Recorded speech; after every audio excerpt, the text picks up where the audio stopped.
Put tires on the ground, go round and round, round and round, round and round. Tires on the car are warranty. And what you need, the tires on the car help keep you safe. They grip the road when you hit the brakes. Your tires matter, so count on Cooper, an American company since 1914. The tires on the ground go round and round. Right now is these young drivers ready to go racing. It's the first event of the season for Indy Pro 2000. Let's have a look at the tail of the field as 14 drivers set to go. Charles Finelli will start 14th alongside Parker Locke. On row number 6, it'll be Jacob Abel and Damiano FIORAVANTI.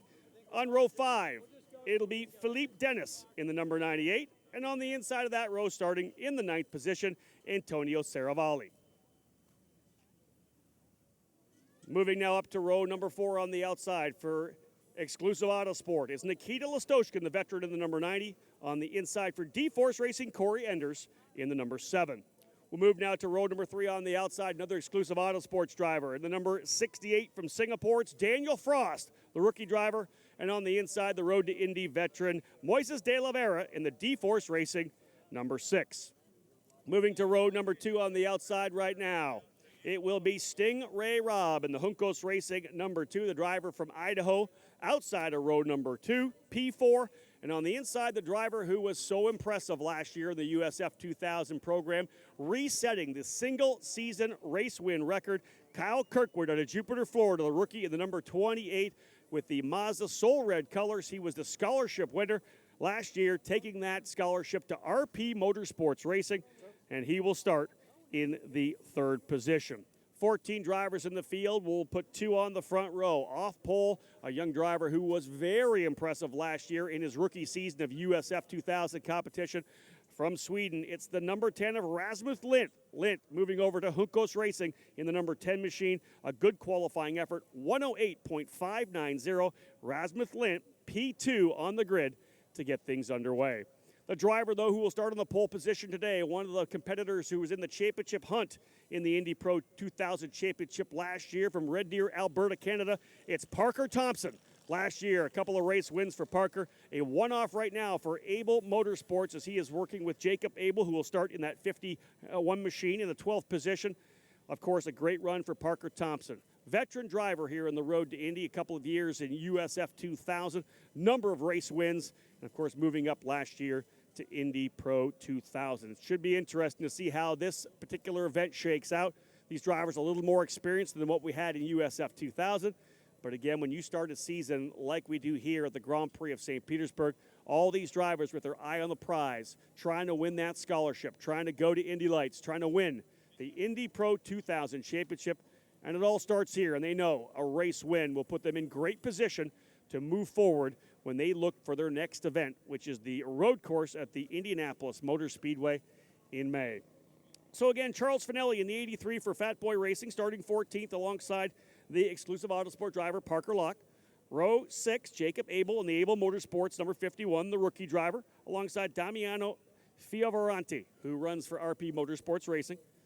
Row 5, 9th and 10th, the Canadian Antonio Saravalli and the rookie Philippe Dennis for Fat Boy Racing in the 98. Then we go row 4, Nikita Listoshkin and Corey Enders, both drivers with experience in both USF 2000 and Indy Pro 2000. Row number 3 sees Daniel Frost. Just a couple of races last year for Exclusive Autosports and USF. He makes the big move up to the Indy Pro program here to start the 2019 season. And the veteran Moises de la Vera, again with D-Force Racing, starting in 5th. Stingray ROBB has been looking very good here in the practice sessions. He's in that Juncos Racing green and white, number 2. Stingray out of Idaho, Payette, Idaho. He'll start alongside the driver who scored so many wins last year in USF 2000, the American Kyle Kirkwood. So it's an all-American row number 2. Some track repair getting done on the facility after the event from the USF 2000 field. Everyone lining up here behind our Road to Indy presented by Cooper Tires pace car, brand new livery on it for 2019. And again, we have one of our guests from Rich Tillery is going to join me. All right, Rich, I want to hear it. I want some passion in this, and we get set to do it. Of course, Rich, one of our guests from Allied Building Products. Great to have a bunch of Allied Building Products guests joining us here, as we always do here in St. Petersburg. But again, 14 drivers get ready to fire up these 280 horsepower, 2-liter power plants. Significantly quicker than the USF2000 cars you just saw. About 100, maybe a little more than 100 horsepower, 100 more horsepower. We're talking bigger and wider tires, bigger brakes. They're going to stop a lot quicker. A lot more aerodynamic downforce as well. As I say, it's just pretty much more of everything when you move up from USF2000 to Indy Pro 2000. It is a big jump, and it's a big jump for Indy Lights as well. But that's what this is all about. The idea is to give these young drivers the opportunity to get quicker and quicker. They develop their skill set. They make the jump up to the next level. They become more comfortable with that kind of downforce, that kind of braking ability. And of course, that kind of speed as well. The closing speed as they work their way down into turn number 1, so significantly more than you see in USF 2000. Of course, the Indy Lights drivers were on track for their first practice session today. They'll be back on track for a qualifying run later today. And there are a number of drivers who are running in Indy Lights who have, of course, started in USF 2000. We look at drivers like Oliver Askew and Robert McGinnis, both of those drivers for Andretti Autosport in Indy Lights this year. Both those drivers have wins in the USF 2000 program. Askew scoring a win in Indy Pro 2000 last year as well.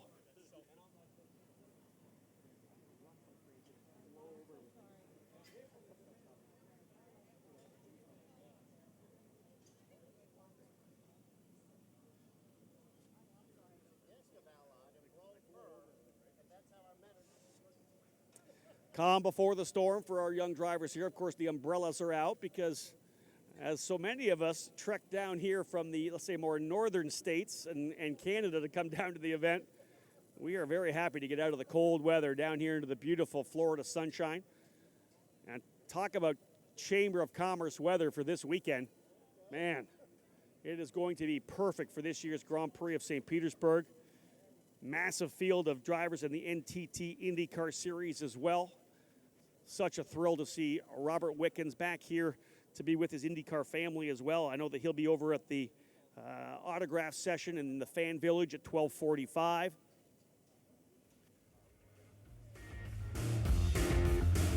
These young drivers looking to try to get to exactly the same place.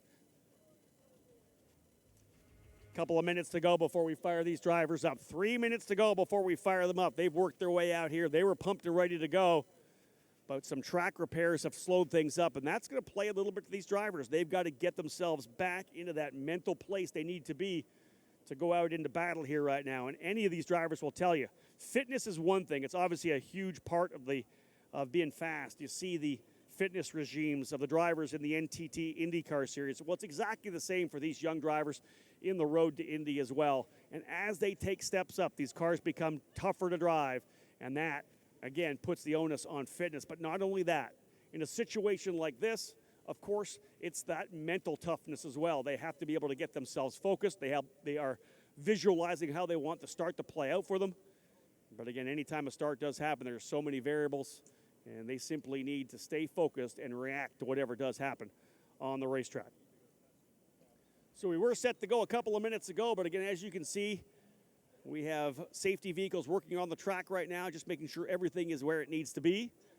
We'll always give time for the AMR safety crew to get back to their posts because, man, they are those people that we count on at any time we have an incident with our young drivers, and that's a big part of this Road to Indy presented by Cooper Tires, access to the finest safety crew in the sport worldwide. So again, Parker Thompson starting on the pole, the driver out of Red Deer, Alberta, Canada, in the number 8 machine for ABEL Motorsports. He's your pole sitter, a 108.4137. He'll start alongside Rasmus Lind in the number 10 for Juncos Racing. Row 2, Kyle Kirkwood in the 28 and Stingray Robb in the number 2. Row 3, Moises de la Vera and Daniel Frost. Row 4, Corey Enders and Nikita Listoshkin. On row 5, Antonio Saravalli and Philippe Dennis. On row 6, Damiano Fioravanti in the number 5 and Jacob Abel in the 51, and Parker Locke and Charles Finelli on row number 7. All right, we're about set to get things underway here again, ladies and gentlemen. Again, joining me down here, Rich Tillery, one of our guests from the Allied Building Products family. Great to have him down here. He's going to fire things up. I'll pass him the mic in a couple seconds because all 14 of these drivers are ready to flick the switch and fire up these power plants to get underway. Over 280 horsepower under the engine cowl. So, ladies and gentlemen, we are set to go. Once again, Rich Tillery going to give us the call to fire these Indy Pro 2000 drivers. On behalf of everyone at Allied Building Products, drivers, start your engines! That's what I'm talking about. That's one of the best ones we've had so far. Engines firing down here, Michael Young. This is going to be a good one. Indy Pro 2000, race number 1 of the 2019 season. Thank you, Rob Howden, as we look to this field of 14. They will do a formation lap, and we will cut them loose. Race number 1 of the 2019 campaign about to get underway. The Indy Pro 2000 Grand Prix of St. Petersburg. And I think it would be very safe to say the drivers that we see starting in the first 3 positions, all contenders for the championship this year. Parker Thompson, so impressive last year in the Indy Pro 2000 series. Rasmus Lind, also very talented young driver. Rasmus starting on the outside of row number 1 from Sweden. Driving for Juncos Racing, and of course Kyle Kirkwood, the USF2000 championship driver, making his way over to Indy Pro 2000. Just dominated the USF2000 series last year. Won the championship with a few races to go. Did it in Mid-Ohio. So eyes on the number 28 of Kyle Kirkwood from Jupiter, Florida. RP Motorsport Racing carrying the Soul Red colors on that machine. Should be a heck of a start, and I would keep your eyes on Kyle Kirkwood starting on the inside of row number 2. A potential for this field to go 3 wide at the start. Thompson again on point. Rasmus Lind, Kyle Kirkwood, Stingray ROBB. New team for Stingray this year. Driving for Juncos Racing. We'll see how he will fare. Had an up and down season last year. I think Stingray also expecting a very big season this year. So, the pace car begins to pull off. We see the field beginning to form those rows of 2. Parker Thompson will bring the field down. Rasmus Lind will start on the outside. Again, keep your eye on row number 2. Kyle Kirkwood, very quick as they make their way out of turn number 14. 7 rows in the Indy Pro 2000 series. The season will kick off now. Rob Howden to call the start. Let's fire up these PM18s, and we are green, green, green.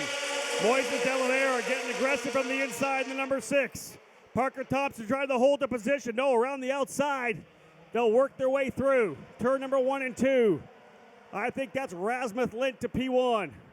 Lind able to take the lead, and it's the outside line that's got more grip. Parker Thompson just not feeling enough going to the inside. He checks up a bit early. Rasmus Lind will lead. Boy, Saravalli made a heck of a move down to the inside, locked him up about a good 100 feet before they got down into turn number 1 in that braking area, actually about 400 feet back down in that turn 1 area. Locked him up, lost some positions, but a good start for him.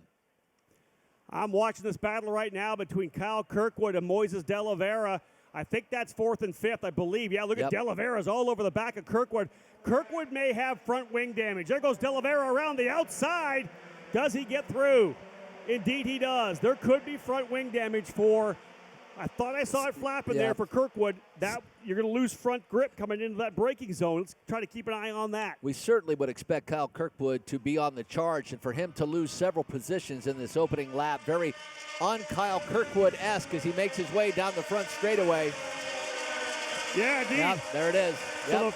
So the front wing, and one of the sides was broken because it has moved back. The wing has been rotated on probably about a 15-degree angle back towards the right side. I'm sure it hit the tire and bounced back out, but that is going to really affect the downforce on the car for Kyle Kirkwood. Oh, he's in getting full eaten alive. defense mode. Yes, Yeah. he certainly is. And the problem with that wing bouncing on there until it flies off, that could potentially cut one of these Cooper tires because it's going to continually rub there. We'll watch them as they make their way through turn number 7, now working turn number 8. As you said, Kyle Kirkwood in full defense mode. Potentially maybe a little bit of issue there for Moises de Oliveira's front wing as well. I'm going to keep an eye on that. It looks like it may be askew a little bit. But as it stands right now, the leader has pulled away Rasmus Lindh, the young Swede who was impressive last year in USF2000. He's P1. Parker Thompson coming under attack from Stingray ROBB in the number 2. Thompson was very good in qualifying. Actually didn't go to a fresh set of tires, used the tires he had, still able to have the top spot.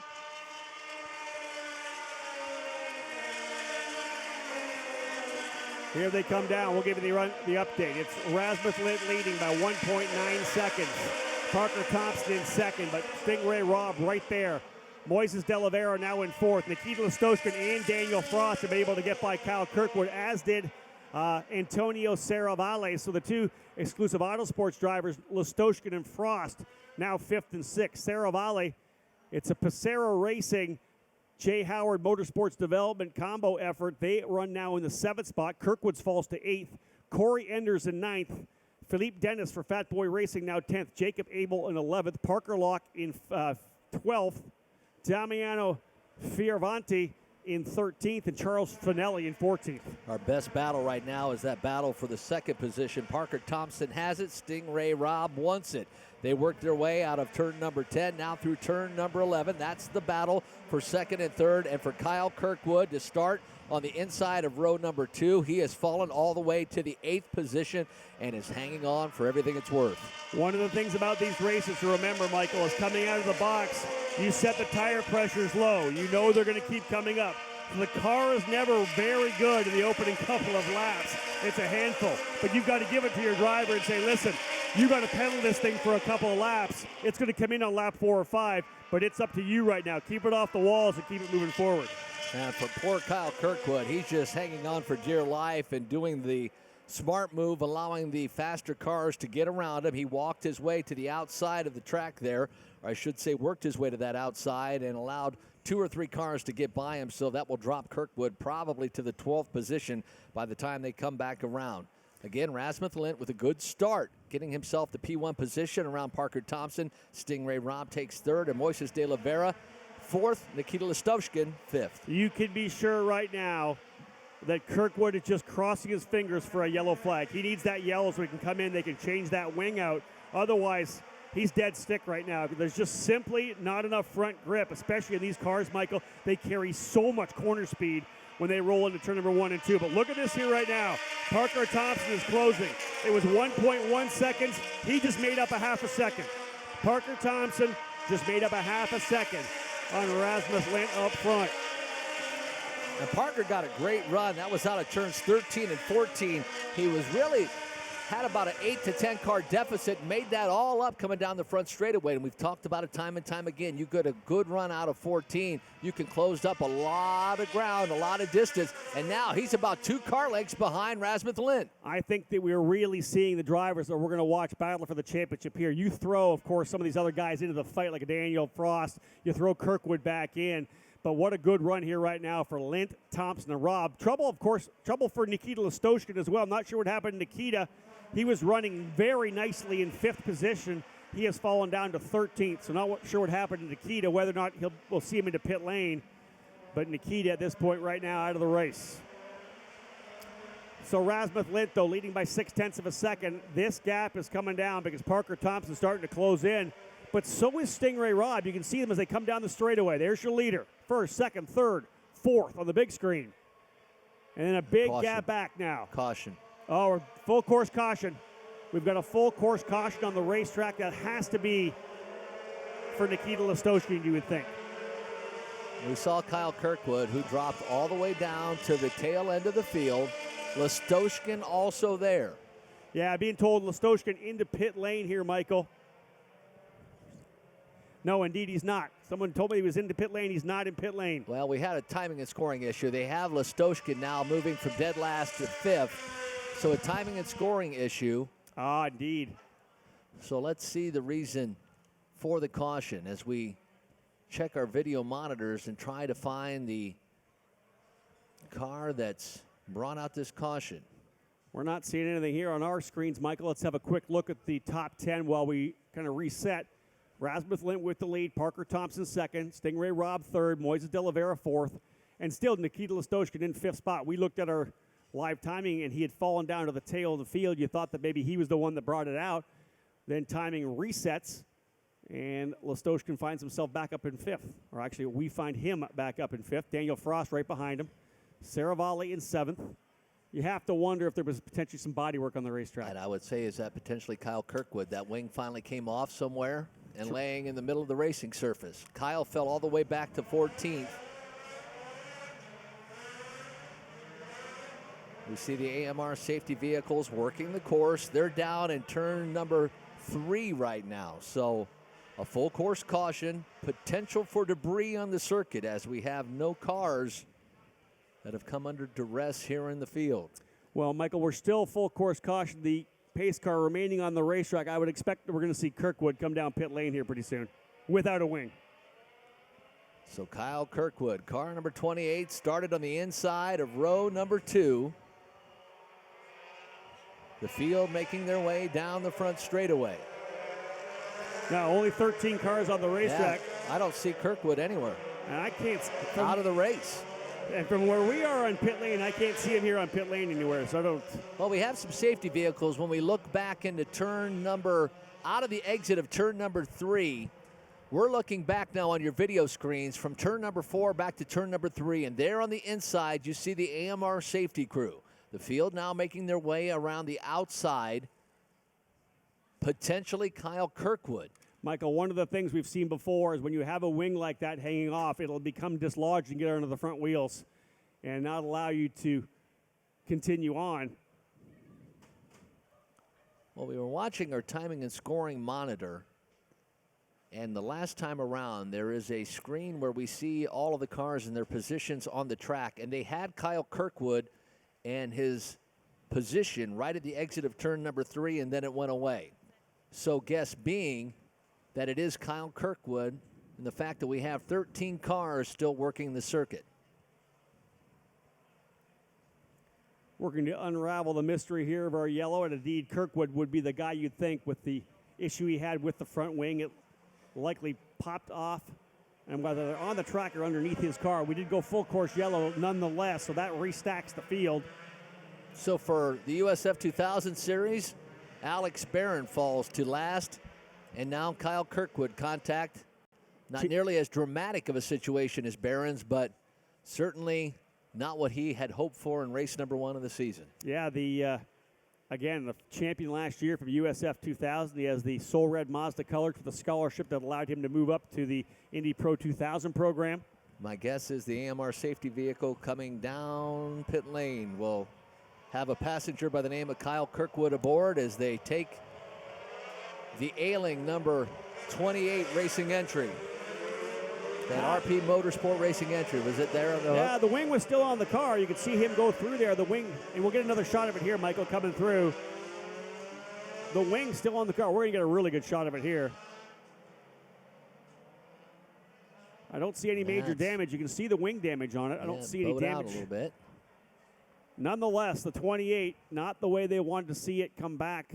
When it eventually does come back to the paddock area, that's it for Kyle Kirkwood. Not the debut at all that he wanted after such a tremendous season last year. 13 wins, I believe, breaking a new setting a new single season record in USF2000, eclipsing the record of 12 set by J.R. Hildebrand. We were talking about that at Mid-Ohio. They're still thinking there was a lot of racing left to go, and Kyle Kirkwood had already locked up a championship, had just one of those dream seasons last year. Well, and it was funny. He essentially had the championship locked before we went to the finale at Portland, and the concept was, hey, maybe I'll just jump up to Pro Mazda, or the Pro Mazda last year, Indy Pro 2000 this year. I'll get some seat time. But no, it was, how do we go there and win 2 more races and set a record? And that's indeed what they did. Indeed. Well, it looks like we're going to go back to green. This is it right here, back to green. Still a lot of time left to go. We are just getting rolling. 7 laps down. Ready to fire things back up again with Indy Pro 2000. safety vehicle, or I should say the pace car, moving off of turn number 14. Let's see what kind of start Rasmus Lint can get. Parker Thompson, our pole sitter, now sits P2. Stingray ROBB, Moises de Oliveira, Nikita Listoshkin. Our top 5, good start for Rasmus Lint, but the battle there ensuing for third. It's de Oliveira, Stingray ROBB has third. De Oliveira wants it on the outside. Oh, big battle back there for 4th and 5th, too. The two exclusive Autosport drivers side by side coming through 4 and 5. Michael Duncalf, the team owner, exclusive Autosport, taking a deep breath there as they were side by side coming through turn number 1 and 2. Listoshkin and Frost both battling down there into turn number 1. They took that battle through the next couple of turns as things start to settle down. The field getting back to single file. I'll tell you, Michael, of course, we are streaming this live on IndyPro2000.com, on the Road to Indy app. I know that I talked about Michael Duncalf. His wife and co-owner of the team are back in Saskatoon. Kimberly Duncalf just had a birthday. She may have lost a year right there because that's not what you want to see on your. And she's probably watched on the laptop or something. I'm sure she had a big breath held there. Wow, that's you know, you want your drivers to race, but wow, side by side like that, you know how so easy it is, Michael, to touch wheels and change the complexion of your event. Moises de Oliveira looked like he got a nice run out of turn number 14, trying to put a little pressure. Actually, got around Stingray. Yeah. Nice move by Moises de Oliveira. You know, I talked to a couple of the journalists, Steve Whittick from TSO Ladder being one of them, and he had said he thinks that Moises de Oliveira is going to be strong this year, and I can't disagree with him. Moises has got a lot of experience.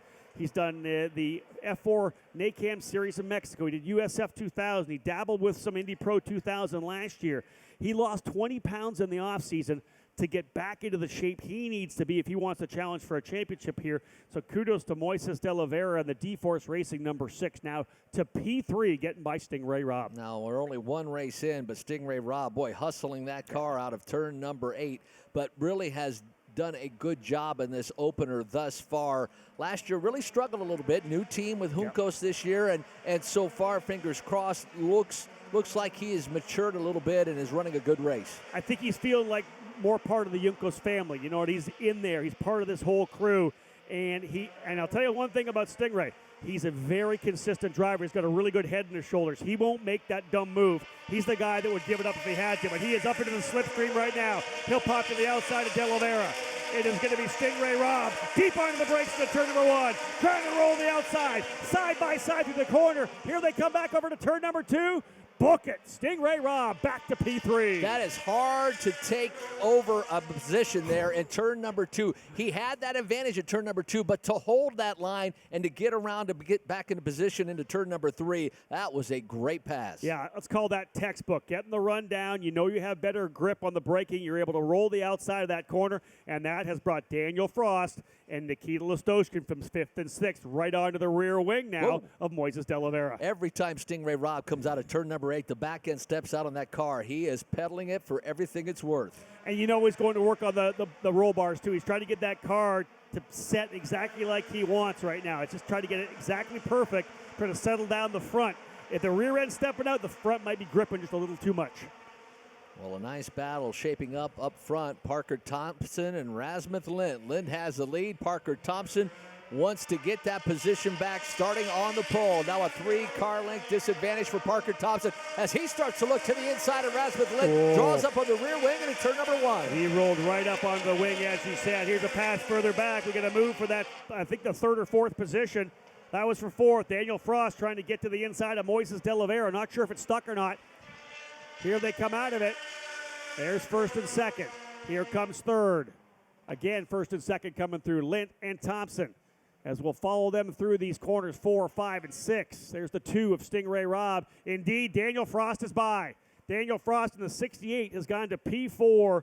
A deep move, dove the car to the apex and turn number 1. Another way to pass. You can do Stingray ROBBs and roll the outside, or you can knife it down to the apex and take the corner away. I remember years and years ago, they said how difficult it was to pass here. We didn't expect to see a lot of passing on this circuit, but as this track has matured and people get a feel for this place, we've seen some great racing here on the streets of St. Petersburg. And they did some repaving last year. I think that really helped out as well. Kind of smoothed out some of the braking zones, allow you to carry more corner speed in. What a great battle so far. We had a good fight up front. Stingray ROBB by himself in third, but fourth, fifth, sixth, seventh. Look at this field. They're not pulling away at all. Frost in fourth, De Oliveira now in fifth, sixth is Listoshkin, seventh is Saravalli, eighth is Enders, ninth is Dennis. Right there as well, 10th is Jacob Abel, and less than a second back is Parker Locke. This is just good racing all around. So for Rasmus Lint, a half a second lead over Parker Thompson. There you see Stingray ROBB. He's got third. Daniel Frost fourth. Moises de Oliveira is fifth. Nikita Listoshkin trying to get that sixth position. Just saw Stingray ROBB letting it hang out. But boy, that battle now starting to shape up between de Oliveira and Listoshkin.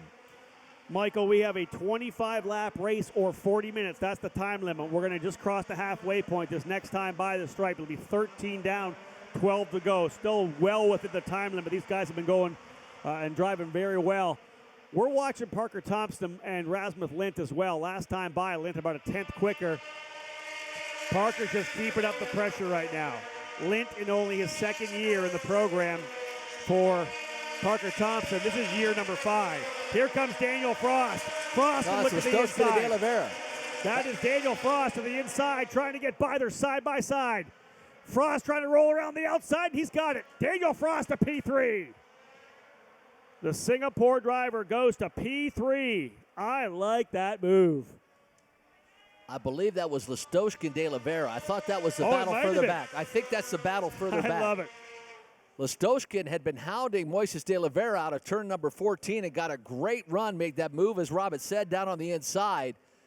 And for de Oliveira being so strong in the opening moments of this race to fall back now into that 6th position, but a great move by Nikita Listoshkin.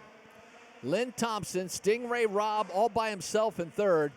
Then it's Frost, Listoshkin, de Oliveira. Those are your top 6 positions. Daniel Frost, the 18-year-old driver out of Singapore, ran about I think 3 race weekends last year with Exclusive Autosport in USF2000, moving up to Indy Pro. And indeed, I did say, now let's say they come and fly here again. Here's the 4th place driver. No, indeed, it is Daniel Frost into the 4th spot. It was actually Listoshkin to 5th, you're right. So Exclusive Autosport goes to 4th and 5th. Let's have a look at some of the battles further back. Who else is closing up here? Lap time's pretty much locked in terms of anybody making big moves forward.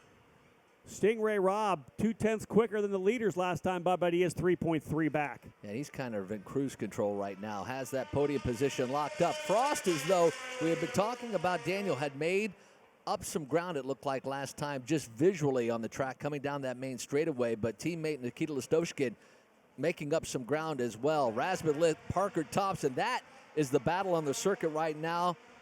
First and second, 0.2 of a second. Last time by it was 0.6. Now it's down to 0.2. You know, Michael, where Stingray ROBB is right now, knowing that he's got a good enough speed to stay against the guy's 4th. He knows what's happening in front of him. He'd be good to almost cool the tires to see if there's a yellow coming out sooner or later. Or if these guys get together, he's running good. Here comes Parker Thompson. Thompson to the inside, going into turn number 1, locks it up, book it. He's through. Parker Thompson takes the lead. And that was about everything he had, Michael, in terms of brake control. He was trying to modulate it through, lock the brakes up a little bit, but a nice move to the inside. Parker Thompson taking over the lead. It looked like a train almost, just little puffs of smoke. He just worked that brake and able to roll that car and get back on the throttle out of the exit of turn number 1. Great pass by Parker Thompson. Back around Lint for the lead. It didn't seem like an extended lockup that would flat spot the tire. It's like he kept the tires rotating enough that there's not going to be a flat spot. Of course, a flat spot then produces a vibration that makes the car not handle quite as well. So at this point, good running here. Parker Thompson, he knows he needs to win here. He's in a one-off deal here. It's a one-race program with ABEL Motorsports, at least for now. I think he knows, well, if he can win a couple of races here, that may change things. And for Parker Thompson, the kid just shows speed week in, week out, year in, year out, but still it's a financial thing. At sooner or later, we hope he gets his break because he's just one of those great drivers and potential stars of open wheel racing. Parker Thompson's rookie season was JDC Motorsports 4 years ago at USF2000. Unbelievably consistent. He went head-to-head with Anthony Martin for the Rookie of the Year battle. Those two drivers moved to Cape Motorsports together. They go back and forth winning races, and it wasn't until a flat tire, a puncture at Mid-Ohio, where Anthony Martin was able to take over from Parker Thompson. He finishes second. Comes back the next year, brand new team exclusive Autosport. He's your USF2000 driver. He's going to set the baseline. He's going to build the data, the entire diary of setup information. Finishes third on the championship, is able to score some wins in Toronto. He stays with exclusive Autosport to set up their Pro Mazda team last year. Now, of course, Indy Pro 2000. He's a race winner there, comes up just short of the championship and loses to, of course, Rinus VK. Here's a guy that came so close to becoming a Mazda scholarship driver, winning that scholarship that probably would have lit his career on fire. He's back somehow again from the ashes, does not have the budget to keep racing. This kid is one of the finest racers we've seen in the Road to Indy over the last couple of years. He is just waiting for the big break. As we close in with just a little over 10 laps remaining. All right, 8 laps remaining. 25 lapper. 25 laps. We have 8 laps remaining, and the one thing I noted that time by is Rasmuth Lint. Either Parker Thompson's checking out or Rasmuth Lint as we have caution on the circuit. A full course caution. Trouble on the racetrack here, ladies and gentlemen. Full course here with 8 laps to go. Potentially a driver behind us out here in turn number 10. Stingray Robb was coming, and Rasmuth Lint either was losing ground or Stingray Robb was just, as you had said, Rob, saving his tires. Moises de Oliveira potentially off. Coming up to turn number 10. That's actually the number 7 of Corey Enders. One of the D-Force drivers, Corey Enders, off to driver's left, coming into the braking zone of turn number 10. That's not a place, Michael, that it would have been contact there. He might have had contact potentially coming out of turn number 8, right? Yeah, that and would have been. And then kind of limped his way down through 9.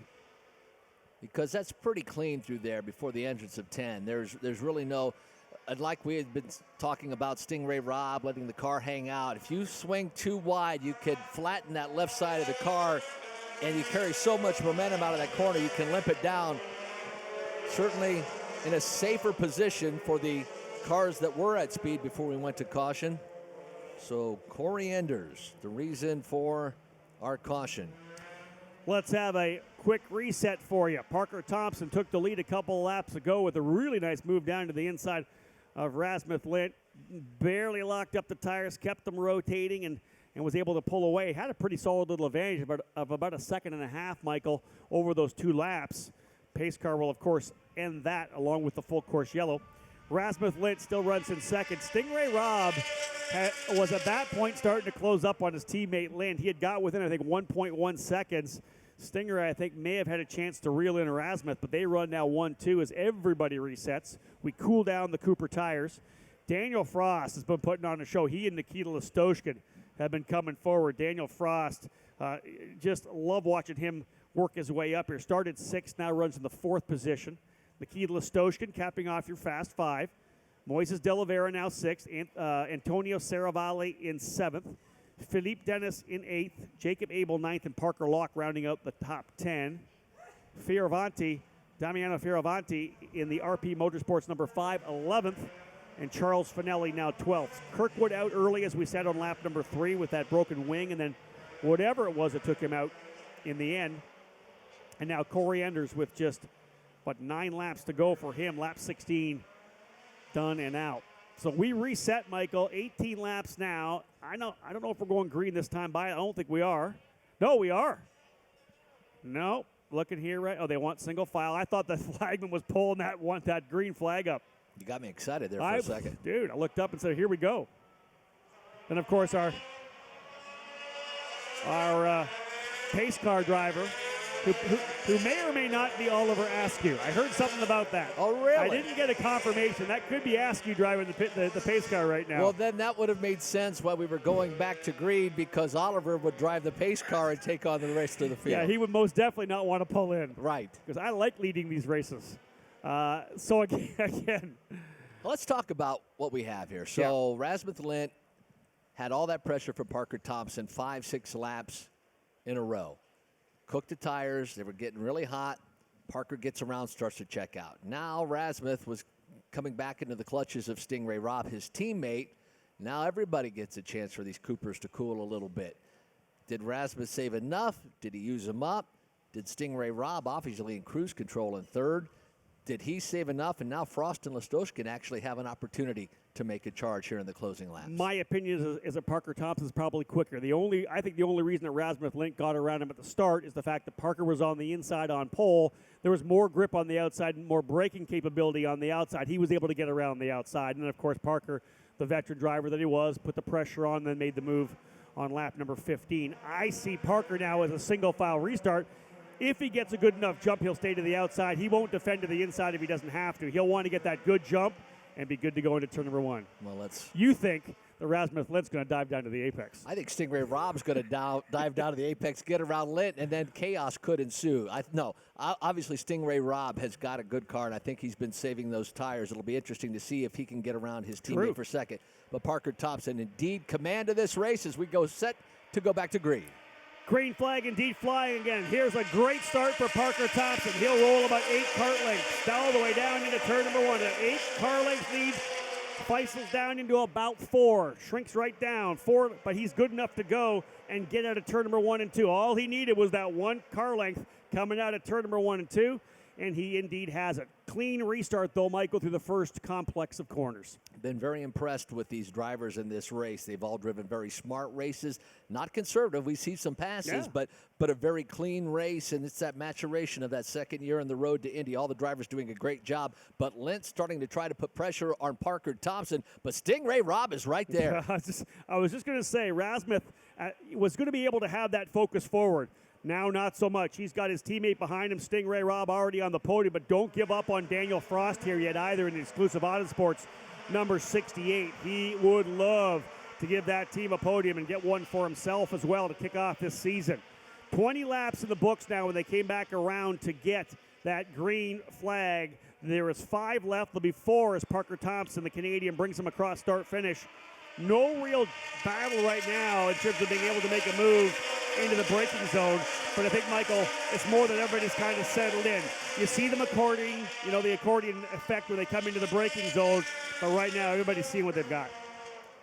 A heat cycle through these tires as we have 4 laps remaining. Race 1 of the 2019 campaign, the Indy Pro 2000 Series, presented by Cooper Tires. Parker Thompson that time by 0.8 of a second advantage over Rasmus Lint. Lint's teammate Stingray Robb is in third. Frost and Listoshkin round out the top 5. Good racing in this particular category. This is the second rung of this Road to Indy presented by Cooper Tires. From here, drivers look to move to Indy Lights. They'll be back on track later today for their qualifying effort for race number 1 of a doubleheader here this weekend. Indy Pro 2000 back again, of course, tomorrow morning. First thing, I think it's 7:30 in the morning for qualifying. They'll race 2, their second race of the doubleheader, tomorrow afternoon. Right now, Parker Thompson looking to complete what he started in qualifying when he put the ABEL Motorsports number 8 on the pole position. He is stretching away. I think the next battle could be that fight for third. Daniel Frost getting ready to challenge here on Stingray Robb. Last time by, virtually identical lap times. Stingray Robb does not have what it takes to run with the top 2 right now. But I'll tell you, Daniel Frost looks like a driver on the move. I thought Daniel Frost closed up on the rear ring of Stingray Robb there as we wait for our catching up to the rest of the field. Stingray Robb had lost a lot of ground coming through there. Daniel Frost was all over his rear wing. There we see that battle. There's Robb, there is Frost, and there's Listoshkin. So that is for third, fourth, and fifth. I want to point this out, Michael, because you picked it up really, really early. That car, I think, a little tail happy. Yeah. He definitely has almost some entry understeer or oversteer rather, where the rear end wants to come around, and every time he turns in, and it happens on these roads, because as you know, they're all kind of, the crown, so the water will drain off. Once you roll over the crown of the road, the car just intrinsically wants to kind of rotate around. And that car looks to be a little tail happy, so give some kudos to Stingray Robb for holding on. But behind Frost, Listoshkin and De La Vera closing back up to make it fun. Well, Stingray Robb, whatever happened the last time around, he corrected it. Yep. Got a better gap on Daniel Frost, and now Listoshkin closes in on his teammate Frost. That's the battle down into turn number 1, the battle for fourth. There's obviously the tools inside the car that they can use to work on the balance of the race car, the way when it transitions the weight into the corner, the way it kind of handles the bumps and the drivers will have that full stiff or full soft ability with inside the race car. Right now, Stingray Robb, I think he's doing a pretty good job, and in fact, looks like he even changed his line a little bit there, a little wider on the exit, I think. Let the car kind of drift out a little bit further. Moises de Oliveira looked like he had closed in on Nikita Listowski. So a good battle for 4th, 5th, and 6th. As we come by this time, we expect to see the white flag. Parker Locke and Damiano FIORAVANTI having a really good fight there. That is for 10th position as well. FIORAVANTI in the RP Motorsports entry number 5, his debut weekend here as well. But as Michael said, white flag, I believe, will fly this next time by. They'll work their way on the straightaway, and indeed, white flag for Parker Thompson in that number 8. Great battle further back. What is it? That's Listowski and De Oliveira. Listowski to the bottom of the racetrack. To the outside goes De Oliveira. Listowski going to try to roll the entry. He holds on to the spot, but you can tell Moises de Oliveira not happy with 6th. He wants that P5 position. He went to the outside, and in fact, Michael, you grabbed it. They came right down to the inside wall coming out of turn number 14, and he was tucked up under the gearbox of Nikita Listowski. That battle's still happening. Leave that camera on for a second. Boy, De Oliveira is there all over the rear wing of Listowski on the final lap. That's the battle for 5th. Parker Thompson took about a 1.4 second lead down into turn number 1, trying to grab a win to kick off the 2019 Indy Pro 2000 season. He was a multi-time winner last year, looking to do it again here and take an early point lead. Drivers out of turn number 10. Michael looking pretty good here so far. Waiting for to see if we'll get a battle between Listowski and De Oliveira. I'm not sure if he's close enough right now. You can go deeper to turn 13 and 14, but no, he's not. Folks, out of the final corner. Right now, it's just this weekend for this kid here, but he's going to get it started. Parker Thompson wins for ABEL Motorsports in the opening round of the Indy Pro 2000 Championship presented by Cooper Tires. Parker Thompson rolls through turn number 1 as the winner here for ABEL Motorsports. Rasmus Lint grabs 2nd, Stingray Robb in 3rd. Great drives for both Thompson and Robb, the rookie Lint. Impressive out of the box. He is not to be denied here this weekend, getting on the podium. Thompson, Lint, and Robb will be in victory lane. Exclusive Autosports, good weekend for them as well so far. 4th and 5th, Daniel Frost and Nikita Listowski. Moises de Oliveira ends up in 6th. Antonio Serravalle in 7th. Philippe Dennis 8th.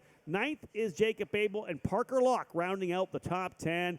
Kudos to these drivers for putting on a pretty good show, and you can see how this track is already starting to evolve. Drivers having some trouble with a little bit of a little oversteer on the entry. It's getting a little slick out there as the temperatures start to rise. And the storyline's the same with the USF2000 series as we saw with the Indy Pro 2000 series. Championship contenders having problems in race number 1. It was Alex Barron for the USF2000 series and a gentleman who just dominated last year, the 2000, now in the Indy Pro 2000. Kyle Kirkwood finishes dead last, contact in the opening lap. He's going to have to come back tomorrow and make things happen. Kyle Kirkwood for that RP Motorsports entry, the Soul Red Mazda, last year's USF2000 champion. As Michael said, no luck today. That broken wing sends him to P14 in the final classification. But Parker Thompson kicking off the season, P1, a 1.3 second win over Rasmus Lint and Stingray Robb. Again, a big thank you, Michael, to everyone tuned in on the Road to Indy app on Mixlr. Indeed, we appreciate Rob Howden, the voice of this Road to Indy program. He will head down to Victory Lane for our Victory Podium celebration to celebrate with our top 3 finishers, Stingray Robb, Rasmus Lint, and your winner, Parker Thompson. So we invite you race fans to head down to Victory Circle. Again, that's right behind the grandstands at the exit of turn number 1. That's where all our celebrating will happen this race weekend. Well, let's see. Lots of action still to come. Indy Lights will go qualifying. Their first race not until tomorrow afternoon. They will qualify. First practice session just after 8 a.m. this morning. They're back to qualify at 1:35. And then the stars and the cars of the IndyCar Series will be back for their second practice session. That will be a 45-minute session, and that will begin at 2:20. At 3:20, we will see the GT4 Americas machines back on the circuit. The World Challenge cars for their second practice session. Then the touring cars, the TC Americas second practice session, will finish us up at 4:10 today. Don't forget about the 5K run tonight, North Straub Park. You want to do a little bit of running, you can come out and join us. We will take your registration in the North Straub Park. If you have not registered and would like to do so, we will hope to see you this evening. That's always a lot of fun and a great kickoff run to this race weekend. There you see it on your video boards. You can register on site tonight. We'll get underway at 6 o'clock. A beautiful day.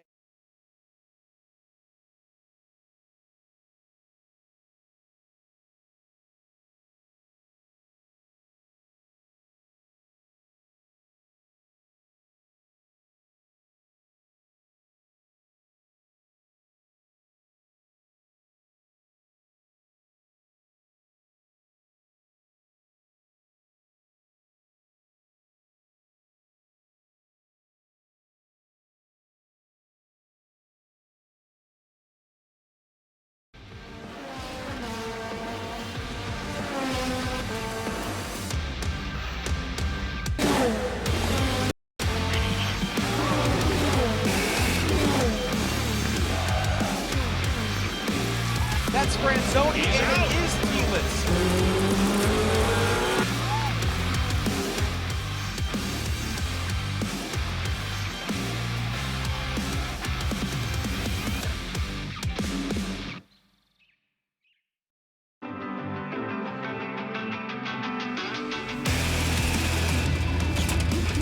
Good jump for Pato Award as he'll take the lead.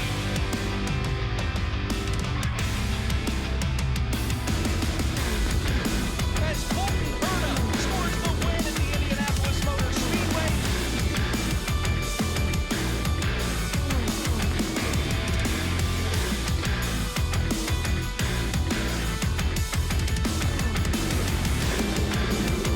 Urrutia gets the win.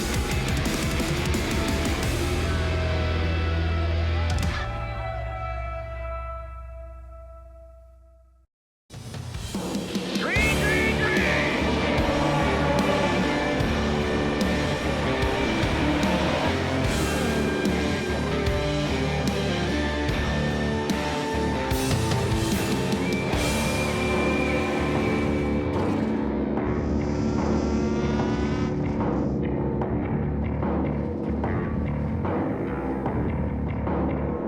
Featuring Harrison Scott crossing the yard marks.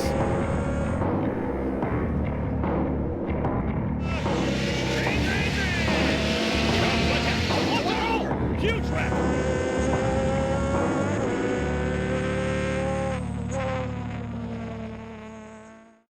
Put tires on the ground, go round and round, round and round, round and round. Tires on the car are warranty. And what you need, the tires on the car help keep you safe. They grip the road when you hit the brakes. Your tires matter. So count on Cooper, an American company since 1914. The tires on the ground go round and round, round.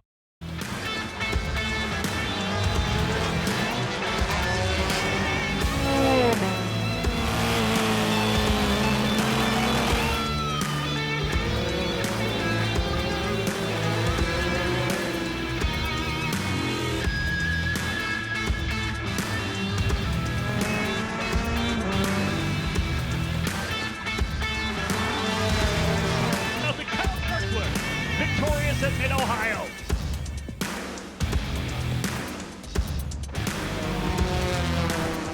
Smart coming through that corner.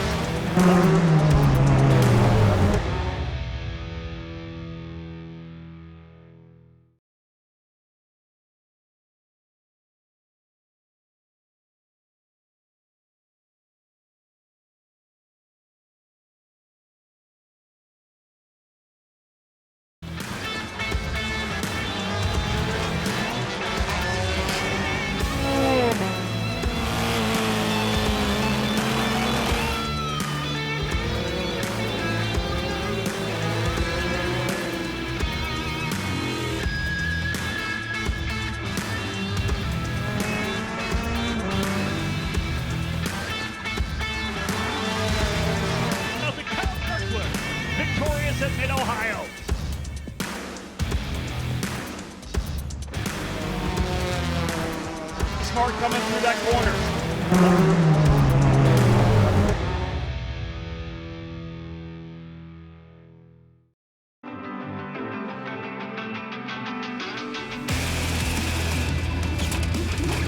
jumper Pato Award as he'll take the lead.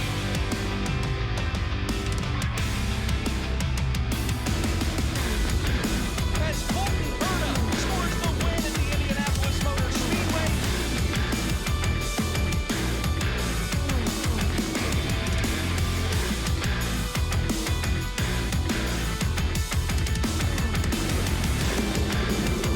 Urrutia gets the win.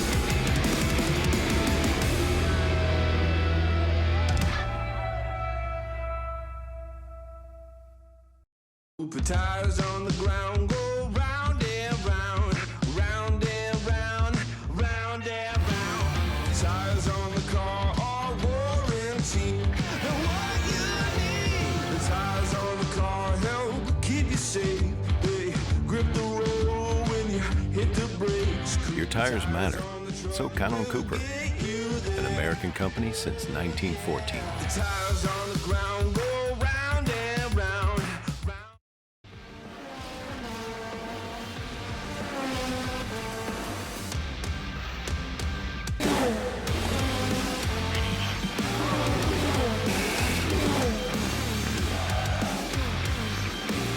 That's Franzoni, and it is Thielens.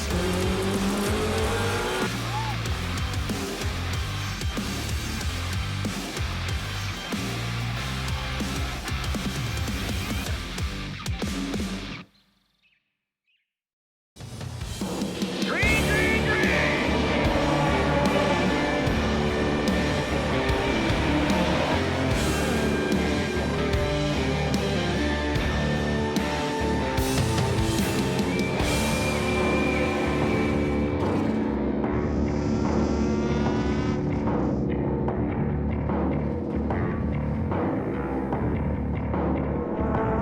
Harrison Scott crossing the yard bricks.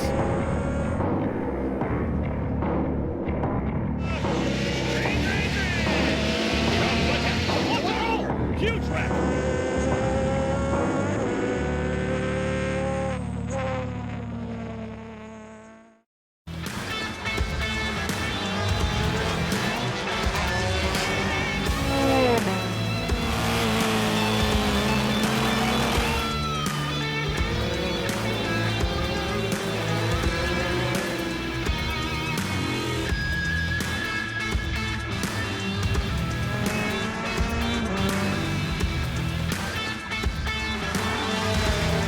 Nothing. Kyle Kirkwood, victorious at Mid-Ohio.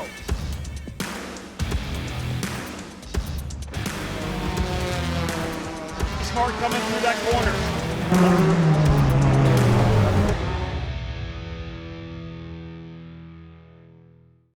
Put tires on the ground, go round and round, round and round, round and round. Tires on the car are warranty. And what you need, the tires on the car help keep you safe. They grip the road when you hit the brakes. Your tires matter.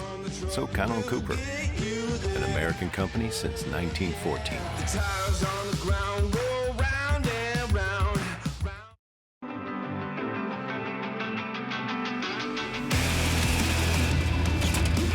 Good jumper Pato Award as he'll take the lead.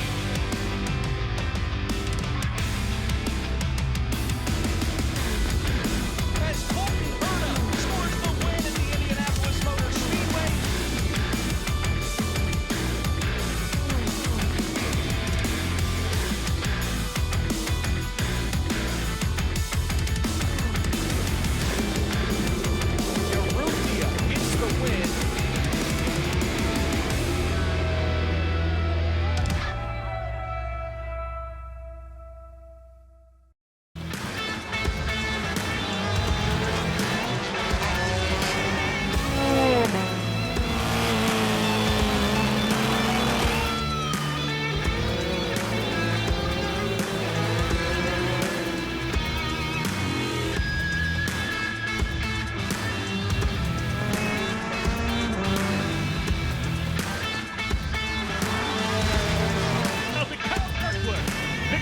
Race at Mid-Ohio.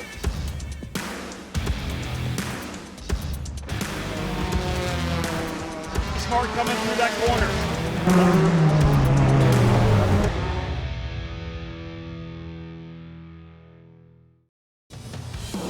Green, green, green!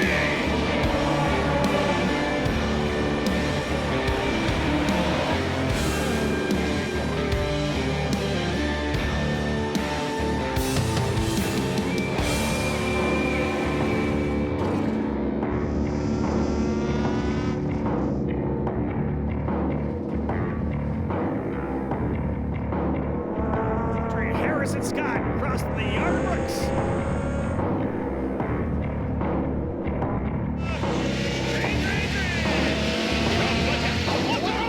Huge wreck.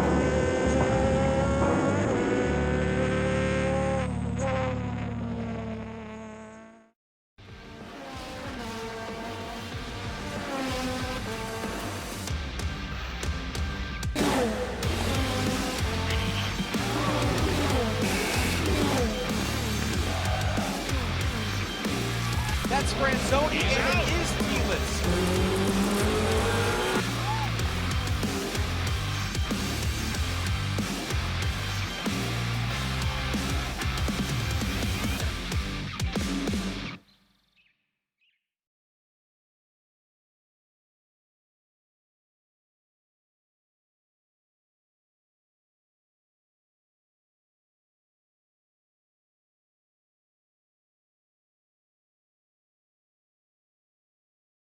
IndyCar Radio Network. The 10 drivers of the 2019 Indy Lights Series presented by Cooper Tires Field heading out on the racetrack for the qualifying session for race number 1 here on the Advanced Auto Parts IndyCar Radio Network. My name's Nick Yeoman. Dave First joins us here in St. Petersburg, Florida. And Dave, we'll talk about the Indy Lights cars here in just a moment, but already a good start to the weekend. Clean practice session for the Lights guys. We saw an IndyCar practice session that was also fairly clean. And again, I think the story of today is the cool sight that we all saw on pit lane. Robert Wickens back here at St. Petersburg, an awesome sight. Yeah, how inspirational was that? Not only if you follow him on social media and, you know, if you're an IndyCar fan, you should, because ever since the accident now 6 months ago at Pocono, he's posted a variety of videos, each one as inspiring as the next, as he continues this road. And he said earlier at a news conference for all the assembled media here in the streets of St. Pete, said flat out, sooner rather than later, I'm going to be in a race car. Now, whether or not it's going to be an Indy car, that's his goal, obviously. But flat out, he's going to be in a race car once again. And I know all of us, we can't wait to see it happen. It'd be absolutely fantastic. I mean, it's been fun to watch over social media, his recovery process from the lack of movement in the beginning to being able to now kind of stand on his own and even walk with some assistance. It's just, man, the entire racing community, not just in IndyCar, but all over the world, really pulling for Robert Wickens, and great to see him this weekend. Jake Query spent about 3 or 4 minutes on pit lane talking to him. If you want to hear that interview, you can tune into Sunday's race, or you can go to IndyCar Radio's Twitter page at IndyCar Radio to check out that interview that Jake did. But again, just an awesome sight. I know a lot of race fans are pumped. A lot of race fans here, first and foremost, Dave. That grandstand, a lot of folks filling in here on this Friday. Excited to see Robert Wickens, and I'm sure his heart's got to be pretty full right now. Let me see if I get this right. It's a beautiful day. It's sunny. It's, 75 degrees or so. People are outside enjoying themselves in St. Petersburg, Florida? It's not that hard, is it? Oh, yeah. I mean, it is a gorgeous start to the weekend. It looks like it's going to be sunny each and every day, maybe as high as 80 degrees or so come race day. But, boy, what a spectacular way to kick off this 2019 campaign. As for what's on track now, it is the drivers of the Indy Lights Series here in 2019. This, of course, kind of the AAA series where a lot of talent have come through and graduated on their way to the NTT IndyCar Series. Pato O'Ward, the defending, or I should say the reigning series champion, announced just a couple days ago that he has a deal to race for Carlin Racing in the Indianapolis 500 and a bunch of other races this season. 13 races all told. Great to see, because we watched him flat out dominate this championship a year ago, Dave. These cars, this series, time and time again, it's produced a lot of talent. It's produced some series champions. We saw Joseph Newgarden win the crown a couple years ago. And we've got a pretty talented group of 10 drivers starting out the season here in St. Pete. Yeah, you think about some of the champions that this series has produced over the last 10 years, let's call it. Names like J.R. Hildebrand, Joseph Newgarden, Spencer Pigot, Ed Jones, Kyle Kaiser, now Pato Award. Where have we seen all of them, not only just to dabble in IndyCar series, but stick around and have several?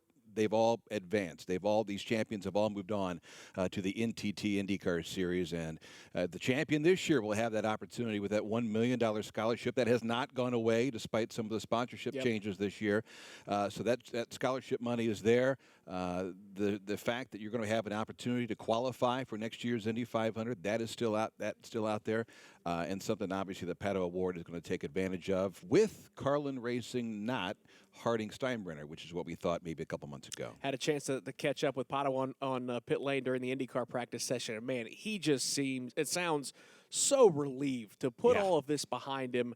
It's been a stressful time. Obviously, the situation with Harding Racing, thought he was walking into a great opportunity with that Steinbrenner Harding Racing. Right, he was at the time. He really was. And based off of how they ran at Sonoma, I mean, he was in the Firestone Fast 6 and ran in the top 10 for most of that day. We thought, boy, this is going to be a great opportunity for him to land on his feet. It's exactly, he needs to be an IndyCar. I mean, I think he blew us all away with just how good he was last year. Well, and he had an opportunity, what we believe and what we hear, as many as 8 races with that Andretti and Steinbrenner and Harding combination. And he withdrew from that opportunity. We're like, many of us scratching our heads. We're like, man, that sounds like a pretty good opportunity. Why wouldn't you want to do that? Come to find out, now he has 13 races with Carlin Racing. So, it was a gutsy move. He gambled on his own, and certainly it's going to pay off. I really believe that Pato Award is going to have a spectacular season this year. Early yellow flag for the number 2 of Toby Sowery. That's the BN Racing Team Pelfrey partnership this weekend. That's a one-weekend deal as he got that car spun around in turn 10 and has refired that car, spun it back around, and will continue on in qualifying. Early on, this is a 30-minute qualifying session. It's an all-skate, so these drivers can turn as many laps as they would like in this half-hour session. Whoever comes up with the fastest lap time, when the clock hits 0, will start on pole for tomorrow's race, which will go green. Let's see, that's at 1:05 Eastern Time tomorrow here on the Advanced Auto Parts IndyCar Radio Network. Sowery, of course, teammates with David Malukas. That BN Racing team has moved up from the lower rungs of the road to Indy, and they get a chance to compete now in Indy Lights. Everyone chasing Zachary Clayman right now at the top of the charts at a minute 7.024. Dave, kind of an uncharacteristic move. We don't see a lot of drivers make the move back down from IndyCar to Indy Lights, but ZCD sees an opportunity to chase after that big $1 million plus prize as he kind of smoked the tires into the final couple corners here at St. Pete. Great opportunity with a good team in Bilardi Auto Racing as he's going to chase that championship. No question. Although we might have, a couple double takes during the race tomorrow trying to identify which Bilardi car is which as they've muscled their way around this 1.8-mile layout. They're all that same red color. The end plates are a little different, though. Zachary Clayman de Mello has red end plates. Julien Ficero from France, he's got black end plates, and then Lucas Cole has the white end plates. You got all that down? It's easy enough for me, and I'll have Steve Wittich, and I think Aaron Telitz is going to join us. It's easy for us because we've got these beautiful monitors and screens to look at. For you, you're up on, a building looking down? 12th floor. Jake Query and I just went up there about a half hour or so ago, and so I was able to get a good look-see of what I'm going to be able to see in tomorrow's Indy Lights race. And I'm going to apologize ahead of time if on occasion I get a little distracted by the view, because it is spectacular. It's a Northern Trust building located just to the right of turn 6, and it's a great vantage point, and hopefully we'll see some good action down there, some passing as well. But of course, anywhere you go around this 1.8-mile layout, it's pretty spectacular. I know the spot that Ryan Marine and I will be sharing this weekend down in turn 10 is hard to top that view. You've been down there with the harbor and the ships lined up and everybody enjoying beverages and enjoying the weekend. And then on the other side of the racetrack, you've got fans packing the grandstands and some over by the Mahaffey Theater just trying to peek over top of that fence to get a view of the cars and a sense of the speed here at St. Petersburg. as they really haul the mail down to that portion of the racetrack in turn 10. I've yet to be invited over to the yachts, though. Have you received an No. invite over there? Well, every once in a while I'll hold up a sign like, any vacancies? And everybody just shakes their head. I don't know. It's not really that fair, but my sign usually says, we'll work for food. We'd be like wedding crashers if we showed up Yes. over there. Yes. Zachary Clayman is P1 here in the Indy Lights qualifying session for race number 1. Rinus VeeKay has jumped to second quick. Rinus VeeKay, the reigning Indy Pro 2000 Series champion, formerly the Pro Mazda Series, and a really talented young man. Struggled a little bit in the practice session this morning, but Dave, that's impressive to see. And a young man from Holland that I know a lot of folks are really high on, and Ricardo Juncos has got another talented driver to work with in the Indy Lights Series. Dare I say, we have another Flying Dutchman in IndyCar and the road to Indy. But yeah, VeeKay has done a nice job. Clayman's still quickest right now. And this, presumably, they all started off on scuffed Cooper tires, and we should see halfway through or so. Should see this field of 10 move their way back onto pit road and put on a fresh set of Cooper tires. But Clayman, again, quickest right now at 1:06.2, then just 0.2 back. Oliver Askew, and then Rinus VeeKay. And Malukas is in there as well, fourth quick right now. Zachary Clayman DeMello just quicker still. That last time by on this 1.8-mile layout at 1:06 now, 0.1. So 1:06.1, the time to beat right now. I want to take a chance to bring in our pit reporters. Ryan Marine, I know you're down there on pit lane, and looking at timing and scoring, I'm seeing a lot of laps clicked off by these drivers. Seems like a pretty lonely place for you and Rob Howden right now. Yeah, that's right. We're standing around here entertaining ourselves, at least for the moment, but we expect that to change. Typically, the strategy is for these drivers to go out, get a sense of things, perhaps use some of their scuffed tires that they had used earlier today in practice number 1, but then come in, and when it's time to actually throw down the fast lap, they'll throw on some sticker Coopers and go out there in search of the true speed. And it looks like we've got our first taker onto pit lane right now. Yeah, it looks like one car ducking onto pit lane. That is Oliver Askew bringing that Index Invest Mazda for Andretti Autosport onto pit lane. Askew second quick right now here in this qualifying session. Rob Howden's down there on pit lane, and Rob, it's already been a busy Friday. We saw a pair of races. I had a chance to catch the end of that Indy Pro 2000 race. Pretty popular winner there, but let's break down the two races that you've called already today. Well, I'm actually standing right here as Oliver Askew rolls in, and Oliver's one of those few drivers, there's a dozen or so, that have run the entire program. USF2000, Indy Pro 2000, and now, of course, making his first starts here this weekend in Indy Lights. So, indeed, we had some practice and qualifying yesterday for both USF2000 and Indy Pro. They were actually on track on Thursday afternoon. Indy Pro, of course, getting going. They just wrapped up. In the USF2000 program, it was Cape Motorsports again. We probably shouldn't be too surprised when they get a chance to go for a big race win. Braden Eves, a rookie driver for them, actually able to take the victory. One of the highlights, of course, their veteran driver, Darren Keene, started 19th. There was a lot of yellows in the race, Nick, and he was able to kind of work his way forward and then get aggressive at the end. Got up to 6th position, a really solid recovery for Darren Keene, the young driver, to Boca Raton, Florida. A big incident early, though, as we went into turn number 1 at the start. Alex Barron, the driver who has won in USF2000, and actually you guys have called it, won a race in Indy Lights a couple of years ago in Toronto with Velarde Auto Racing, running with Legacy Autosport, tried to get into the inside and then move quickly to the outside as everybody jumped on the binders. He made contact first with the driver on the right, then with the driver on the left, and did an absolute 360 corkscrew and came back down on all 4 wheels, and then, of course, into the barriers at the end of the turn 1 straightaway.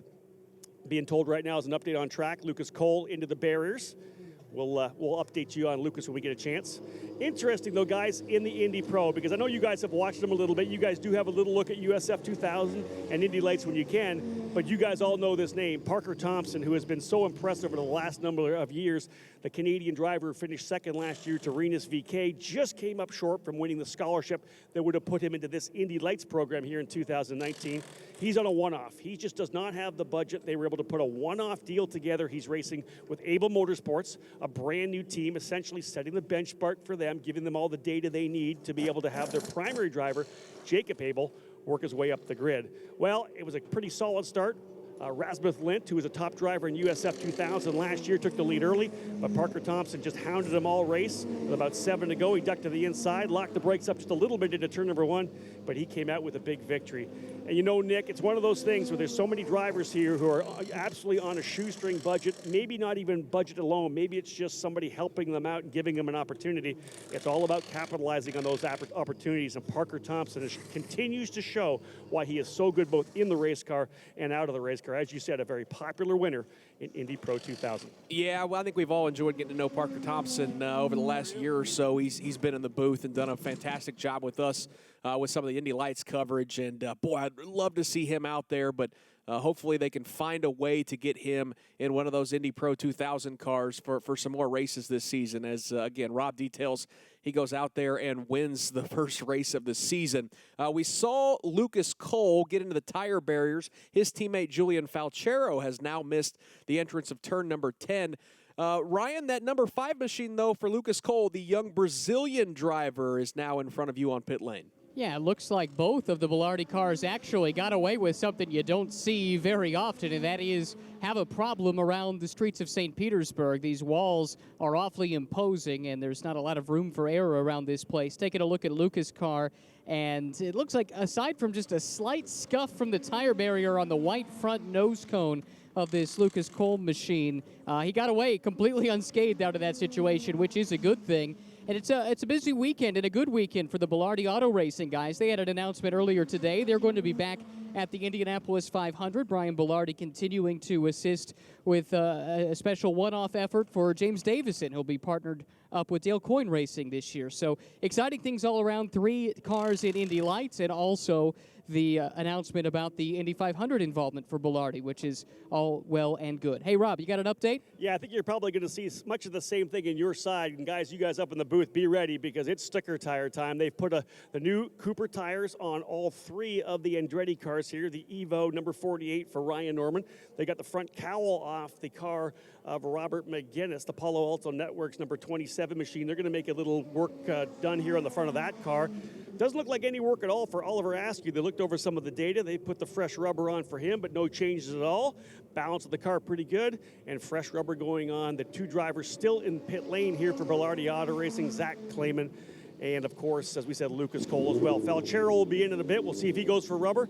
And I think further down, right in front of Ryan, I think that Juncos Racing doing the same thing. Nick, get ready. It's time for sticker tire runs. Yep, let's see, the clock's got, we're right at about the halfway point, 14 minutes to go. Dave, we kind of saw a replay of that incident with Lucas Cole. It really didn't get into the tires barriers very much, but that's certainly in that part around Pioneer Park where you're looking at really 2 or 3 90-degree right-hand turns. That's a tough part of the racetrack to navigate. Well, you got a couple of right-hand turns. Then the turn 4, which is exactly where I'll be, high atop the Northern Trust building. It's a right-handed 90-degree right, and then turn 5 is a left-handed 90-degree left-hand turn, and then you kind of work your way around a couple of rights at that point. In fact, turn 9 is even more than a 90-degree turn. So it is a very technical portion of this 1.8-mile street course, and if you're not on top of your P's and Q's, you can easily find that nose stuck into a tire barrier, which is exactly what happened to Lucas Cole. 13 and a half minutes to go in qualifying. It is Zachary Klayman, formerly Zachary Klayman DeMello, just going by Klayman, shorten it up a bit this year. He is P1 at a minute 6.195. Oliver Askew is second.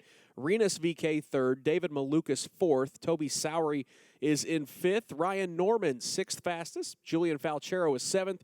Robert McGinnis eighth. Dalton Kellett ninth. And Lucas Cole, the driver that did, again, get into the tire barriers moments ago, he is 10th fastest here in this qualifying session. Let's talk a little bit about that story that Ryan Marine just mentioned. James Davison, Dale Coyne Racing, and really cool to see Brian Bilardi's organization once again going to field a car, come together for the Indianapolis 500. And I think I saw on Twitter someone said that now puts our entry list officially at 33. And certainly we expect a handful more before we get to the month of May. No, I mean, we're talking upwards of maybe 36, 37. I've even heard as many as 38 entries for the Indy 500 when it's all said and done, which is outstanding, except that also means up to 5 guys or ladies will not make Sunday. 103rd running of the Indianapolis New 500. rules on Sunday for bump day, and I think that is going to be a stressful day for those, as you mentioned, 7, 8 teams, depending on how many cars that we have going for just 3 spots. And you get one attempt, Dave. That's the part where I'm not sure I would have liked to see maybe, hey, let's set the time an hour, and you can run for as many times as you can. Boy, you just throw the stress to the roof now that you get one shot if you're one of those drivers that don't lock into the top 30 on Saturday. Sunday is going to be phenomenal. All the more stressful when you consider that we're going to be done. It's all going to be set by like 3 o'clock or so that afternoon, and that's going to open things up for a practice after that for the fans that are there in person. But at least we'll know early the field for the 103rd running. But, yeah, stress levels are going to be high, as they always are, obviously, when it comes to the month of May. But certainly cool to see Brian Bellardi involved in that effort again last year. They same driver, James Davidson, they teamed up with A.J. Fort's organization, and Davidson put that car in the field. He's a guy that, you know, you can trust him to put together 4 fast laps. He's kind of a fearless driver, and it's going to be interesting to see if he's one of those guys that has to get bumped in the last day, or if the Dale Coyne cars, they're always kind of Jekyll and Hyde. Sometimes they show up and they're solidly in, you know, row 4 or 5, and then sometimes they're sweating it out. But James Davidson's a guy that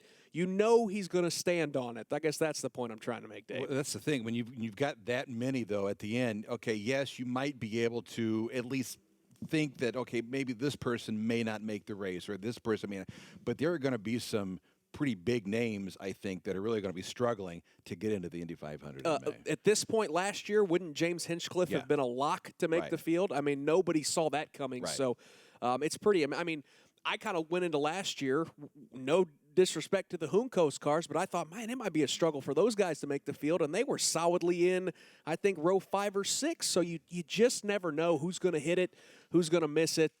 Certainly with another year with the aero kits, although there are going to be some tweaks to the oval aero kits this year for IndyCar that throw another curveball at these teams. It's going to be fascinating. Well, even too, I mean, depending on which team you're with, the cars that have full-time rides, if something happens to one of those cars, inevitably the domino effect in that team is going to hit you if you're on it doing a one-off. So, there's going to be a lot of subplots in the just when it comes to qualifying for the race. And, of course, part of those festivities leading up to the Indianapolis 500 is the Carb Day race for these drivers in the Indy Lights Series, the Freedom 100. That race is just always incredible. The last handful of years, we've seen some unbelievable finishes. We saw it again last year with Colton Herta and Pato O'Ward going nose-to-nose at the finish line. And certainly these young drivers, a lot of these guys, you just know they're itching to get a chance to race on the oval. A lot of these graduates have had the chance to race on the Grand Prix weekend on the road course, but Dave, it's just a whole nother beast when you get to turn these lights cars up. They're going to be seeing speeds at 210 miles an hour side by side around that famed 2.5-mile oval. There's nothing like it. I mean, you think of it, there's only 3 drivers. It's a field of 10 here this weekend. 7 of those 3 have never been on the oval at the Indianapolis Motor Speedway.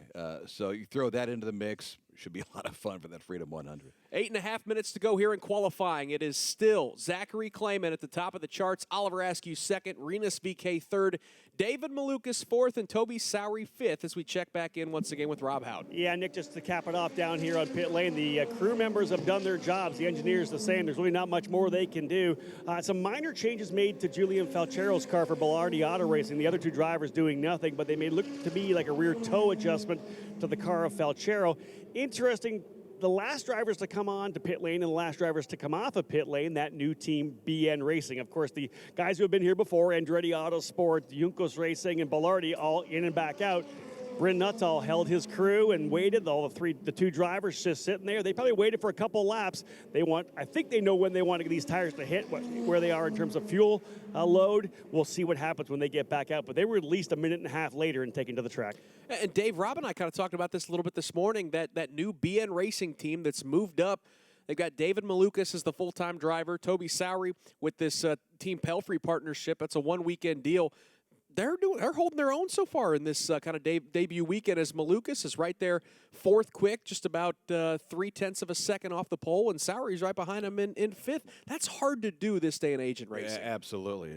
No question about it. And for both these guys really just hopping into these cars for the first time at a street course like this, no question they're holding their own. The Sowery, as you mentioned, is fifth. And Oliver Askew, top five, let's run down the top five right now. And Oliver Askew leads the way at a minute 6.1, 0.05 of a second, just 0.05 over Zachary Clayman. Then you got McGinnis for Andretti Autosport, VK for Juncos, and Malukas, as you mentioned, is holding his own as well. So they've only done a couple laps on these sticker sets of Cooper tires. So I would suspect, and we have 6.5 minutes remaining, I would expect these tires to be up to full temp here in probably the next lap or so. So things are really going to get interesting here in the final stages of this qualifying session. Zachary Clayman makes his way out of turns 14 and 15, back down the front straightaway here at St. Petersburg. We'll see if he improves his time. Not fast enough to bump Oliver Askew off the top spot. And again, the sand on the hourglass quickly running out with just 6 minutes to go. Although this is, Dave, it's just a 1.8-mile street circuit. Some of the road courses we go throughout the course of the season, like Road America, there are massive racetracks where 6 minutes may mean you get 2 laps. That's right. I guess here, despite it being 14 turns and super tricky, 6 minutes is enough time to find the sweet spot on those Cooper tires and dial up some speed. Yeah, you could probably do 3-4 laps in the remaining time here. So, but as Rob mentioned, be in racing. If they're the last ones to go out, keep an eye literally in the last few seconds of this qualifying session, because that should be right when their tire temps come up to that optimum moment. Cool to see Oliver Askew at the top of the charts right now. I should say he was. And now here comes Zachary Clayman as he rips off a new fast lap. The first driver at a sub-minute 6 as he goes a minute 5.808 to retake that top spot. It is still a big weekend, though, for Oliver Askew, 22 years old, from Jupiter, Florida, just about 3 hours from here in St. Petersburg. We talked to him after the practice session this morning, said he's going to have a lot of family and friends here, which is really cool to see him race here down in Florida and maybe, just maybe, cap off his debut weekend with a win here at Indy Lights. But right now, everyone looking at Zachary Clayman, who's got one Indy Lights win. He did a great job a couple years ago winning a race at Road America. And I thought, Dave, last year Zachary Clayman did a pretty good job driving for Dale Coyne Racing. It was not a full season. It was 9 NTT IndyCar starts in 2018 to go along with the finale that he ran in 2017 at Sonoma. Finished 12th in the IndyCar Grand Prix. I thought he did a nice job at the Indianapolis Motor Speedway, finished in the top 20, led a few laps. So certainly a talented young man that is going to be one to watch here in Indy Lights. I'm just thinking off the top of my head here, and maybe Rob can chime in as well. I can't remember a Lights driver jumping up and doing the IndyCar series for just a handful of races. As you mentioned, I believe it was 9 all told, 9 starts for him, and then coming back to Indy Lights. Yeah, go ahead, Rob. Chime in on that. No, Dave, I don't remember anyone that's jumped up and jumped back, but I think one of the key examples, and I talked to Zachary about this when he actually signed for Ballardi, was the fact that really returning to Indy Lights for another year after being a year on the bench was the big thing that really helped Zach Veach, right? Right. Yeah. Zach, he was trying to find the money. He was looking for it, but he was on the bench for a full year, and any driver will tell you it sets you back so far, physically, mentally, whatever it may be. He came back, indeed, with Ballardi Auto Racing, won a bunch of races. He won at Watkins Glen and was then testing at Sonoma in an IndyCar, the Monday or Tuesday afterwards. I think for him, this could be a half budget and half trying to refire what people think about Zachary Clayman. The only one, Dave, that I can think of in recent years that made some IndyCar starts, and off the top of my head, I can't remember if it was how many IndyCar starts or if it was just Indy, but I do remember Sebastian Saavedra took a step back, and he ran in Indy Lights. He ran a couple IndyCar starts and then moved back down to Indy Lights and competed and went for that championship. So it's again, it's not Pretty unheard rare. of. But it is rare. But still, I mean, that It's not like NASCAR where the guys go up to Cup and then move back down to the Xfinity Series and jump around all the time. I'm sure everyone would love if Kyle Busch came and just dominated an Indy Lights race. That would be a lot of fun. But certainly, Rob, the truth is that $1 million prize is for whoever can put together a deal and run in this series. And Zachary Clayman's, he's just as deserving as any of these guys to compete in this title. And there's budget issues, as you know. Everybody's trying to find the money to get the ride they want up in the IndyCar program. But the funny thing, you talked about, of course, the NASCAR guys jumping up and jumping down.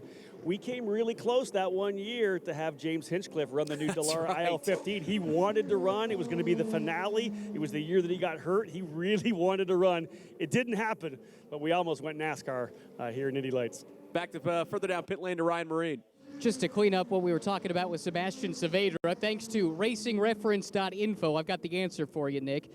We had 2 starts for Saavedra in IndyCars in 2010. He ran 14 of the 17 races in 2011, then moved back to Indy Lights for 2012 and ran the whole series that year. So I think that is probably the poster child for this move. If anybody embodies it before what we've seen from Zachary Clayman, it's been Sebastian Saavedra. Well, and the bottom line is, Dave, as he still sits at P1 with a minute and a half to go, Toby Sowery's found some speed. He's moved up to second quick. Robert McGinnis is third. The fact remains is Zachary Clayman is 20 years old. He's going to turn 21 in April. So, again, you can't rush these kids. Put them back into Indy Lights and go for that $1 million plus prize. And if that shores up an even better chance to go IndyCar racing in 2020, then go for it. Let's face it, if Clayman is as determined as Zach Veach was when he returned after that year away from Indy Lights, that's all you need to know, because Zach Veach's career has taken off over the last year and a half now, and he's becoming someone that the IndyCar Series drivers are having to deal with week in and week out. Under a minute to go here in qualifying for race number 1. This is the Indy Lights Series presented by Cooper Tires on the Advanced Auto Parts IndyCar Radio Network. Nick Yeoman, Dave First, Ryan Marine, Rob Howden guiding you through this half-hour session as we are running out of time on the clock here in qualifying. Zachary Clayman DeMello sits at P1, and he's taken that Bilardi car to pit lane, so it looks like he is going to stand on that minute 5.808 and say, boys, if you want this pole, you're going to have to get it here in the final few seconds. Toby Sowery is second quick at a minute 5.923. Oliver Askew and his Andretti teammate Robert McGinnis sit third and fourth. David Malukas for BN Racing is fifth quick right now. Ryan Norman is sixth. That's a little surprising because he paced the field in practice this morning, but he is sixth fastest. Renus VK just jumped to sixth, knocking Norman down to seventh. Julian Falchero is eighth. Lucas Cole now sees the checkered flag. He will do no better than ninth. And Dalton Kellett, the veteran now in his fourth season in Indy Lights, currently sits at the bottom of the 10 drivers as the checkered flag is out here on qualifying. Cole has wrapped up his qualifying effort. Clayman DeMello already sits on pit lane. Ryan Norman comes across the finish line and the timing line. He will not improve, and he'll sit seventh. Julian Falchero across the line. He'll sit in the eighth position. David Malukas moves up a spot. He goes from fifth up into the fourth spot. Oliver Askew across the timing line. He will not grab the pole as he is stuck in the third position. Take a look at who's still on the racetrack. Toby Sowery still out there, Dave. Robert McGinnis, Renus VK, as all these drivers come across the start-finish line. And, it doesn't look like anyone's got anything for Clayman. VK is the last one out there. He sits sixth quick right now. He needs to pick up 3.5 tenths. That's going to be very difficult to do. But Renus VK just now crosses that timing line. He will remain sixth in this qualifying session. So not a lot of movement there at the end, but ultimately it is the veteran Zachary Clayman for Bilardi Auto Racing who grabs the first pole position of the 2019 Indy Lights Series season presented by Cooper Tires. How about the effort by Toby Sowery? Again, this is just a one-weekend deal as of now, a partnership with BN Racing and Team Pelfrey. That's why that car is in that familiar banana yellow for Sowery to put that car. Which I don't mind, by the way. No, you can see that one from wherever you're at. You can spot that car easily. You're becoming a true turn announcer now. You just like the colors, man. That's all I care about. But that's a great run, and hopefully he gives that car a good run this weekend, and they can find some funding and opportunity to get him or at least somebody else in a second BN Racing car. But he'll grab the outside of the front row Oliver Askew, the native from Jupiter, Florida, he'll grab third. Good qualifying effort for David Malukas. Look at those BN Racing cars, second and fourth in their debut weekend. That is impressive. Robert McGinnis is fifth, Renus VK sixth, Ryan Norman seventh, Falchero eighth, Kellett ninth, and Cole 10th. Let's hear from the pole sitter standing by with Rob Howden. Yeah, Zachary Clayman, congratulations. Great way to start the 2019 Indy Lights season. You always want to come out with a bang, right? You want to lay down the line that you're here to fight. Talk about your session there. How did it proceed throughout the run? Yeah, we had a great car. I knew we were really strong at the beginning of the session, and I was just hoping we had that advantage in the second part of the session. So I was really happy with the car. We didn't change much in the second stint. I fixed some things with my driving, and we were lucky enough to get pole today with a great car. Obviously a bold move. You know what you wanted to do. You were an IndyCar last year. You come back to Indy Lights. Give us your input on exactly why that was. What was the motivation? I mean, it all comes down to budget, of course, and I know in Indy Lights with Bilardi, I'd have a really strong chance of winning the championship and getting that $1 million to go back to IndyCar. So for me, the only goal this year is to get that $1 million and go back.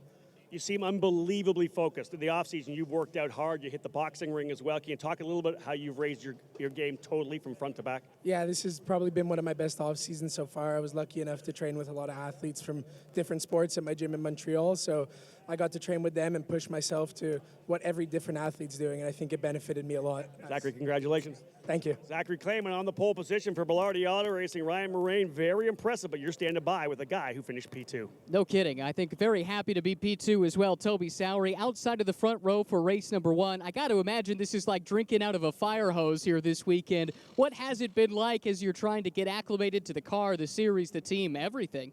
It's been a steep learning curve for sure. But, you know, everyone at BN Racing, the boys at Pelfrey as well, have done a fantastic job. So, you know, they've made it easier than I thought it would be. So, you know, obviously we had a good result. And yeah, I'm loving every minute of it so far. Well, it looks pretty good so far. What we know that, at least for the moment, this is a one race or one weekend deal. What do you have to do to keep this thing going? Find more money. Yeah. No, I think there might be another weekend back, maybe the Freedom 100, possibly depending on what everyone wants from each aspect. But you know, I'd like to. They're fast cars. They're a challenge to drive as well. There's not too much area where you can really lean on it and then get close to the pace and then find a little bit extra. So, you know, you have to hustle to get these cars fast, and it's a nice weekend as well. Getting away from England with the cold weather as well is always good. Yeah, a little bit of an upgrade on that end. Well, last thing for you. We've seen you a couple of times in one-offs in the road to Indy. Yep. What keeps you coming back? The weather. No, BN do a very good job. The first race I did was with Benek as well. So, you know, it's a much happier atmosphere out here. Obviously, the weather's good. Everyone's happy to be out in the sun. And the good results as well, you know. Everyone puts on a fantastic show round in the paddock as well. So, you know, it's not just the racing side, it's the outside of racing as well. Well, great job in qualifying and best of luck in the race. Cheers, thank you very much.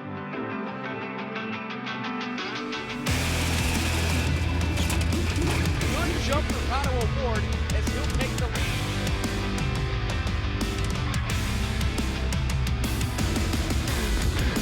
As Colton Herta scores the win at the Indianapolis Motor Speedway.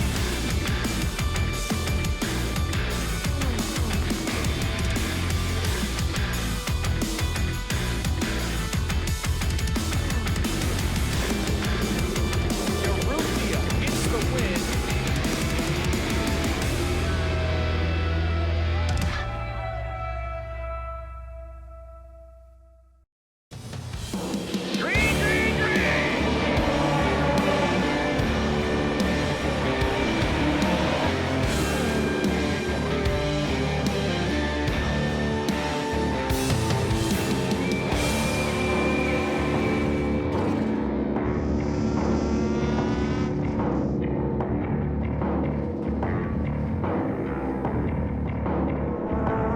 Harrison Scott across the yard bricks.